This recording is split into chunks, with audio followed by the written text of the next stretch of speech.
उनको selective targeting करना, suspend कर दें, फिर आप उनके घर ले लें, तो ये गलत है। और जो मैं मानती हूँ विपक्ष को सम्मान मिलना चाहिए, वो केंद्र सरकार में बिल्कुल उसकी मंशा नहीं है जी।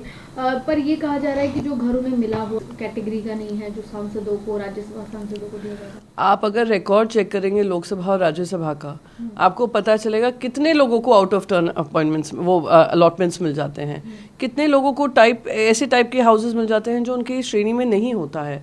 तो एक जन को टारगेट करना, मैं मानती हूँ कहीं ना कहीं ये एक विंडिक्टिव एटीट्यूड दिखा रहा है सत्ताधारी पार्टी का।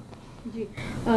इसके कहते हैं पंजाब सरकार के विधायक कहते हैं हाँ पानी देना, पंजाब के वित्त मंत्री कहते हैं कि हम पानी नहीं देंगे। अगर आपको हरियाणा के हक की बात करनी है तो आम आदमी पार्टी से कहते हैं हरियाणा कार्यालय में आकर बातचीत करें। पानी का जो पानी का मुद्दा है वो काफ़ी सालों से है, और ये वादा किया गया था पंजाब की जनता से भी कि उसका हल निकालेंगे। मैं उम्मीद करती हूँ ये मामला सुप्रीम कोर्ट में भी है, ये मामले की जल्द से जल्द सुनवाई होगी और इस पे इस तरीके का राजनीतिकरण नहीं होगा। एक राज्य है जहाँ पे भारतीय जनता पार्टी है, दूसरा राज्य है जहाँ पे आम आदमी पार्टी है।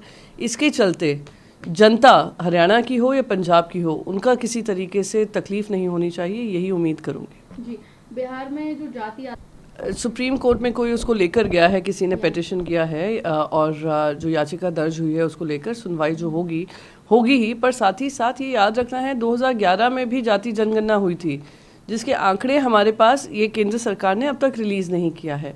मैं मानती हूँ जाति जनगणना से जो सच में पिछड़े वर्ग हैं, जिनकी मदद होनी चाहिए केंद्र सरकार की तरफ से हो या राज्य सरकारों की तरफ से हो, और उनकी भागीदारी होनी चाहिए, उनसे उनको वंचित नहीं रखा जा सकता है। तो सुप्रीम कोर्ट जो भी निर्णय लेगी वो इन सारी चीज़ों को ध्यान में रख लेगी।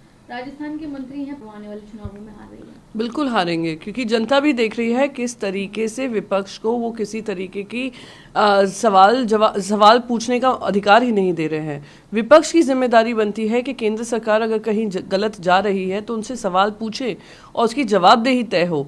पर ये सरकार मणिपुर हो, बेरोजगारी हो, महंगाई हो, भ्रष्टाचार हो, किसी भी मुद्दे पे, महिला सम्मान की बात करें, उन सारे मुद्दों पे अपनी जवाबदेही से बच रही है। तो ये बिल्कुल वो सही कह रहे हैं कि हम लोग सबको प्रिपेयर्ड रहना चाहिए कि जितना हम बोल रहे हैं हमें उतनी ही गाज हम पर गिरेगी, क्योंकि केंद्र सरकार विंडिक्टिव है। और क्योंकि ये जनता देख रही है कि ये विंडिक्टिव प्रेरित है, जनता उनके खिलाफ वोट करेगी और ऐसी तानाशाही के खिलाफ वोट करेगी और भारतीय जनता पार्टी की हार होगी।